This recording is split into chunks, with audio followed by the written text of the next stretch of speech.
ஒரு விதத்தில் இந்த RN ரவிக்கு நான் உண்மையிலே நாம நன்றி சொல்ல கடமைப்பட்டிருக்கேன். ஏன்னா பாஜக என்கிற ஒடுக்குமுறை கருவி இப்படித்தான் ஒரு ஆளுகிற அரசை, மக்களுக்கான அரசை, மக்களுடைய பிரதிநிதிகளை ஒடுக்கி கொண்டிருக்கிறது.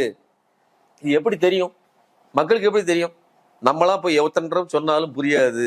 ஆளுநர் எப்படி இயங்கி கொண்டிருக்கிறார், சட்டமே உச்ச நீதிமன்றமே சொன்னாலும் சரி, அவர்கள் சொல்றதெல்லாம் நான் கேட்க முடியாது.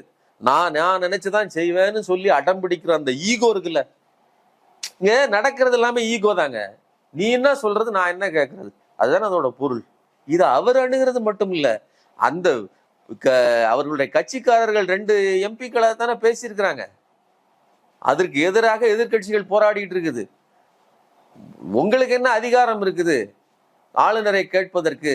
அவருடைய வரம்புகளை வரையறுப்பதற்கு நீதிமன்றத்துக்கு என்ன தகுதி இருக்குன்னு சொல்லி பேசியிருக்காங்க. கடுமையா பேசியிருக்காங்க, கடுமையான வார்த்தைகள்ல. ஜெகதீப் தங்கருமே பேசியிருக்காரு. ஆமா, உச்சநீதிமன்றம் பார்லிமெண்டோட பெருசான்ற மாதிரி விமர்சனத்தை முன் வச்சிருக்காரு.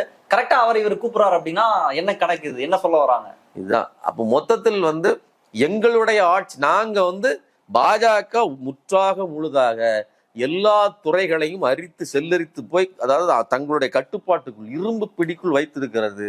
அந்த அடிப்படையில் துணைவேந்தர் நியமனத்திலே 4 சங்கிகளை கொண்டு நிறுத்துறதுக்கு, அவர்கள் விருப்பப்பட்ட ஆள்களை, சிந்தூரம் போட்ட சங்கிகளை கொண்டு உட்கார வைக்கிறதுக்கு முடிவு பண்ணாங்க. அதுக்கு தடையாக இந்த அரசு இருக்கிறது.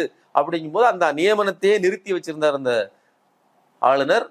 இப்போ கையேறு நிலையில நாம தனி ராஜாங்கம் பண்ணுவோம், நீங்க அங்கோடி பண்ணுங்க, நாங்க எங்கோடி பண்ணுதுன்னு மறுபடியும் கூப்பிட்டு வச்சு இருக்கிற துணைவேந்தர்கள் எல்லாம் கூப்பிட்டு வச்சு நடத்த போறாருன்னு சொன்னா, இது ஜனநாயக விரோதமானது. இதற்காக எல்லா எதிர்கட்சிகளும் பொங்கிருக்கு. குறிப்பா CPI தலைவர் முத்தரசன் அவர்கள் கடுமையான வார்த்தைகளால் இதை விமர்சிச்சிருக்கிறாரு.